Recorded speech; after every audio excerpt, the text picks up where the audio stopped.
There's a melee guide, which I would be glad to give a copy of yourself if you would be so inclined. It is both more and less productive than having a copy of the tournament guide. But it breaks down to recognizing that there are 6 rules in Melee with subsets to these rules. If you want a larger thing than one 2-sided sheet of paper, Outlands has the Blue Company, which is a Rapier fighting household that have a 137-page manual on small unit tactics. It is a lovely guide. It is excellent. It is 137 pages. It's as much the same as your 2 pages? They have more pictures.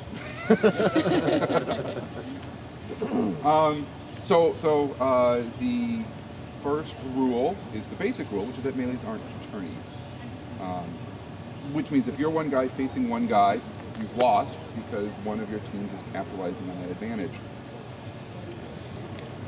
In this situation, move away from your opponent and towards the rest of your team. Then come back with a whole unit and squish him. Second portion is that if you're one of 3 guys and you're facing one guy, you've definitely already lost. Because that one woman is keeping 3 members of your team occupied while the rest of her army is capitalizing on the numerical mismatch. Your Majesty is going to be in an enviable position where there are going to be large numbers of troops with blue tape who are going to target your unit. This will give you lots of opportunity to fighting and an opportunity to enact this rule as you go merrily traipsing away from the rest of the very important army to actually accomplishing the actual goal. A suggestion. We discovered this in the first. Put me on the end. Oh, look at me all pretty over here. And they all come for me and they like. Thank you, appreciate that. It worked every time. It was like, really? We're day 2 of this, it's still working. Curious that you did not consider this when we told the stories to you last evening over beverages. And the third portion of the rule is that sometimes you will die an apparently ridiculous death in order to force the opposing side into an action that improves the tactical position of your own. Your Majesty, I would hate to see you die in those positions, but especially in a res battle, that's still not a bad way to go. First rule, melee traits. Second rule, basic tactic, know your goal. Every melee scenario I've ever seen is one of 4 modes. I don't care how many fluffy window dressing components that have been placed upon it, is one of 4 things. It is take the field, which is closest to tournament. It is kill them all. We have 2 guys left, you have 0 guys left, hooray for our side. Capture the flag, a generic flag, and that your team needs to acquire 1 or more objects that are scattered about the field before the end of the scenario. Sometimes it's movable, sometimes it's not, and in any case, don't commit to killing everybody, since these are often the resurrection battles. Find the target, keep the target. Number 3, escort the MacGuffin. Another excellent place for your Majesty's august presence to be known, because an object needs to be moved from A to B. Often set up as a non-combatant or supremely combatant royal moving between strongholds. Only that prince or queen or some minimum number of guards needs to be kept alive. Everybody else is there to keep them alive. If you're capturing that prince, don't waste time tying up the guards, punch through to the prince, and capture. And the 4th one is hold the field. Some place needs to be defended for a maximum amount of time. We see that in La Rochelle, where everybody's on the inside of the keep, and somebody has a stopwatch and counts how many minutes until there's nobody left inside the keep. If you are defending La Rochelle, don't waste troops and countercharges because you're losing troops. If you're attacking, don't waste time with some supremely complicated tactic or strategy. Simply rush in an intelligent fashion with your strength of numbers. Intelligent fashion often seems to be the issue there. That's it. It's one of those 4 things. I've never seen a melee that does otherwise. Remembering which one of those 4 you're in, therefore, becomes really the critical component of winning that war point. And a lot of troops and units forget that, especially when you see the guy in the bad guy tape and, oh, I can just take that next one. Oh, and there's one more, I can take that one too, and oh, where's my team? we were sharing the story from Penzig 35 where the Rapier town battle was capture the gold, take it back to home base. So the mid-realm plugged the hole so the East couldn't come in and capture the gold. We took the gold. The East killed all of our troops. Hooray, the East thinks we have won. At which point the mid-realm went, except for that part about the rule where we have twice as much gold as you do. Well, and the other Literally side of that twice was as we much. had people, once we had cleared all of the gold off of the field, we left. We're not We dead. didn't We're just die, done. we just left. Because there was no more objective. We had twice the gold. There's another, over and over again, heavy or rapier doesn't matter. Keep your eyes on the prize. Is the rule. Always keep your eyes on the prize. Know your victory condition. If you don't know your victory condition, you cannot win. There was at Gulf Wars, castle battle, timed battle. You know the castle is going to fall. It will. That's all there is to it. The castle Number will 4. fall. Yeah. So it's going to fall. It's time. How long does it take how long does it take the other side to take it? There you are, castle battle. We get down to, kid you not, the only person alive is Dick Logan from Wayne. And he takes them on one-on-one. And they give it to you. So for 15 minutes, he's running around, literally in circles, Loot-de-doo. okay, one-on-one, running around his opponent, trying to avoid it because he doesn't want to engage, because if he engages, the possibility to lose is the last guy on his team. It takes them an extra 15 minutes to kill the last man. They lost by 13 minutes. Keep your eyes on the prize. Oh. So, thank you. Yes, another excellent version of the story. The rule 2, the basic tactic, know your goal. Rule 3, the basic unit. 3 is the magic number. I perhaps get in the most trouble when talking about rule number 3, because depending on who you are in front of and depending on our plan for this year or this quarter or this Penzig, there are different definitions of what the magic number is. And certainly, comparing Rapier to Rattan, 3 is not the magic number. It's close. I haven't thought about it enough to know for certain what the magic number might be. 4? No. Magic number 4. Oh, I just how, told- unit, size of unit, basic unit. 3 is the magic number. Okay. No magic numbers. 4 is them. 3 because one guy isn't a melee, it's a tourney, or a slaughter, or it's an exception. We'll cover the exception momentarily. 2 is a pretty good unit in Rapier melee, provided they are used to working together, where you have one acting as your primary defender, one is acting as your primary they're attacker. mobile. They have to be mobile. 2 not very mobile is not a unit. 3 people as a unit permits a stronger offense and defense, either by swapping out the position of who is the most active attacker or the most active defender, or, more importantly, allowing one of those 3 to be the primary observer, whose job it is to make sure that we're doing the right thing at the right time. The 3 of us might be over here making mincemeat of the East, and that's lovely. But the whole army could really use us over there. Perhaps we should be over there next. And then finally, expect all larger congregations of team to be built around fundamentally this 2 per or 3 per concept. With Rapier Melee, I've never seen it otherwise, unless you have graduated from melee hobbyist, which almost all of us are, to melee practitioner, and that takes a lot of work. Going to a practice a week where a third of your practice is melee does not make you a practitioner. It makes you a very good hobbyist.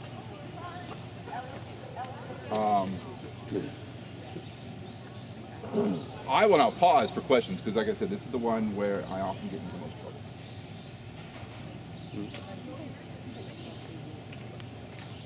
I will say there's a difference in that number depending on skill level. You can have a very, very effective small team if you have a high skill level. If you have a low skill level, that number needs to be bigger in order to be effective. Okay. Let me provide some clarity. Yes, when we start talking about my group of 10 versus your group of 10, or my group of 2 versus your group of 2. That is very, very true. 10 skilled versus 10 less skilled, that's pretty easy to tell what's going to play out. But what I'm speaking to here is that when you are in the process of attacking, when you are not surveying the field or laying things out or contemplating your tactics or strategy, when you are in the moment, you are groups of 2 or 3. I have not seen, unless you work together a lot, a group of 4 even, who will make things happen on a rapier field. And Elena will correct me if I'm wrong, but I've seen and read that 3 to 5 at the maximum is the number of people that one person can control in their sphere of influence. Use 3 would be a whole lot easier than 5 because you can Three-man grab team, them. literally. Exactly. It's a 3-man team because it's the leader grabbing 2 bodies. And here I am, 3. Yeah. Right, and here I am as 3. So if there was a 5 is magic max. number, I would probably have to go with 3, or say 3 to 5. 3 would probably be up. I am assuming that this is for taking a group of people and having them go and make something happen, as opposed to we have 3 people, now we have 3 people next to 3 people next to 3 people creating a full line. Yes and no. It depends on accepting the caveats around basic tactic. If I was a unit of 9 made up of 3 sets of 3, and you came at me as a unit of 9, my 3 sets of 3 will win over your unit of 9. More flexibility. There is a reason most military squads are built that way. Right. Military squad consists of 10, 3 sets of 3 and a leader. And there again, Yep. your leader is only controlling 3. Yeah. And your leader Because is we Leader got has A, B, and 3, C team and leader. that each of Right. those 3 is me and 2 guys. right, Right. exactly. Um, And each platoon leader holds 3 squads. 3 squads. Now, why the company commander has 4 line platoons, I don't know. Maybe as you go up, you get more Because influence. he's better. No, He's one more. Aura expands. Ah, that's what it is. My word expands. Something expands. Ego. The fourth of 6 rules, rule 4, the basic attack. The basic attack is not the guy in front of you. It's not to say you can't attack the guy in front of you, it's that the basic attack is not who you are facing. This is where coming up with a line helps, and I can do that by standing here, because there are, nope, you guys are fine. There, it's actually about the right distance. So, the person across from me, good Lord Ian, good Lord Ian, is the person who is most expecting me, because it is the shortest distance. But that also means that Ian will be the harder one to kill for me to kill, because Ian is very aware I might hear. Ian is a smart person and has studied. He knows that this is the shortest distance. However, his companions to the left and right, whose names I am not as familiar with, Gilchrist. Gilchrist, Aaron Beal. Aaron Bjorn, are a little bit farther away, but I, of course, have a line as well. Otherwise, it's 3-on-1, and my job is not to stand here. Our job is kill him in 10 seconds or less. And because I have a line, certainly I don't want to ignore Ian, and I want to keep him busy thinking about me. But my primary attack is going to be this way. Maybe not at the same time. My favorite way that I've heard this described is melee is a great time to practice, lets you and him fight. You keep this guy occupied while the guy next to you plans to kill him. Which gets back to that basic unit question as well. Area And left. very stab much the right. case watching with spears. Watching a pair of practiced spearmen working together is a joyous thing. And you just say who's setting them up and who's knocking them down. As long as you're aware of that at the outset, everything falls your way very conveniently. That said, do take the opportunity to get the guy in front of you, because Ian is busy worrying about this guy and worrying about this guy. And were he to jump offline like that going, I can get him, pop. and maybe Pop. Probably not, but we'll see how he dies. I'm holding a war board right here if it's me. So So that is the basic attack. That's why he not the gets guy you. in front Yeah, of you. I know. Rule 5, the basic defense. Quite aware. All 3 guys in front of you. Because I do need to remember. Yep. Okay, maybe, but things are going to get really squirrely if it's come to the point to where, in a semi-lined engagement, suddenly Pelennor is the person who's going to stab me with a sword. It could happen, and I've seen it occur. Having it happen and you not die is even more amazing. Rule 6, exceptions. There are always exceptions. 6.1, every single example has countless counterexamples. If you're the fastest blade on the team, and your job is to harry the opposing forces, and you're good enough to sucker their team into facing you one-on-one or 3-on-1, Oracle loves playing this role. Being the harrier in the backfield. Oh. But I always take a buddy. Because it sucks to be sneaking up behind them when you get snuck up on behind. So bring a buddy so he can watch your back. Sometimes there are good reasons for these exceptions. So much so that these exceptions often seem to be rules depending on circumstances. AKA, why does Warder Cecil Dupont always get to run off by himself? Because he's a team player, but he's not with the team. It's an odd concept, but it's there. It does appear to be a rule. The rule, as much as anything else, is we have watched what happens when we make Cecil stand in a line. No. If he runs off by himself, he can do things like hold 12 people at bay for 3 minutes. I leaned on a tree and watched him. One of them was a knight. Not one of those 12 stood up and said, hey! Well, eventually, Sir Simon, who was here for a little while, and I think he's back out in the outlets, eventually said, he's one guy, kill him! But it was literally 3 minutes. That he danced back and forth in front of these 12 people in a line. And they're like, oh, it's Cecil, oh, it's Cecil. Just kill him. And rapier Look how you fighters are traditionally far more inclined to think in tourney brain than they are in melee brain. Which is what my class is this afternoon. Don't do that. Exception number 2, rely on your commanders to know what is best for the team. Let them make the exceptions that they deem necessary, because sometimes you are going to go do we're going to what? Our job is to be a speed bump? How does that help anybody? Trust me. Huge, From having huge fought with amounts. Fred Duncan a lot and been a speed bump a lot. It does help. May I apologize. May I give a story on that? Please. My wife is very much a tournament fighter. She does not go fight melee as a regular fun thing for her. But when she goes out, she understands the concepts of time and all this stuff with melee, which is funny because she's married to me, I love melee. She's a single sword fighter. I think she finally got her rigid off finally. And she was faced in a corridor of like 5 feet wide, and the flag was behind her, and a hold was called, and there were 10 fighters in front of her, and she's like, I'm gonna die. But if I hold them off for 5 seconds, my team can get to the flag. And stuck it. And we were able to hold that flag because of that. As a commander, if I have the opportunity to explain why I need you to be a speed bump, I'll explain it. Chances are I don't have the opportunity. I'll explain it afterwards and tell you whether or not it was good or not. I had this great idea, and it didn't happen at all.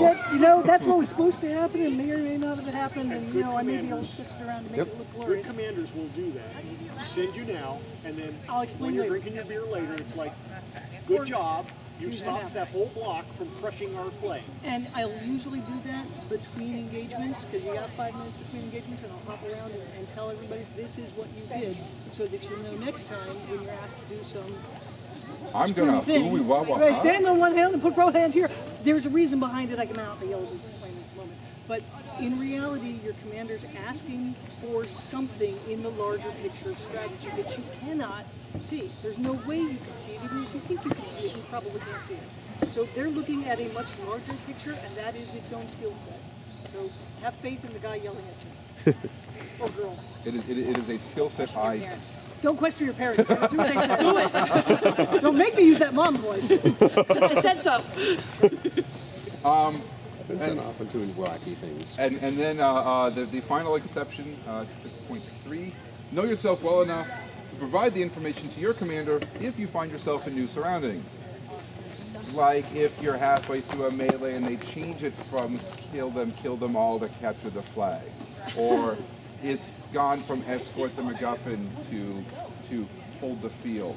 I've watched that. I've watched where, even at wars, where at some point, some subset of powers that be say, this isn't fun, for somebody's definition of fun, so we're going to change it now. It makes generals really happy when that happens. Planning, training for months. And now it's kill them all? Okay. Everybody, What? Oh, right, that. For example, if the rest of your unit dies and you reform under a new commander, it would be good for them to know that the rest of my unit's dead, and we got to do this one thing. and my unit's objective was, they're not doing it now. Because it's me, and I'm here. That's kind of important. Or if you discover you're the only one with an idea, which means you're the commander. And this got me started on a small, I don't think it's relevant for this audience, but I will share it so that it can disseminate to other audiences where it might be necessary. Finding out that if you're the only one with an idea means you're in charge can scare people a lot. And certainly that can be scary because you're now to blame if your idea is bad and you lose. However, no plan at all will also guarantee loss. At least this way you are acting. And perhaps it is a very good plan and it will win.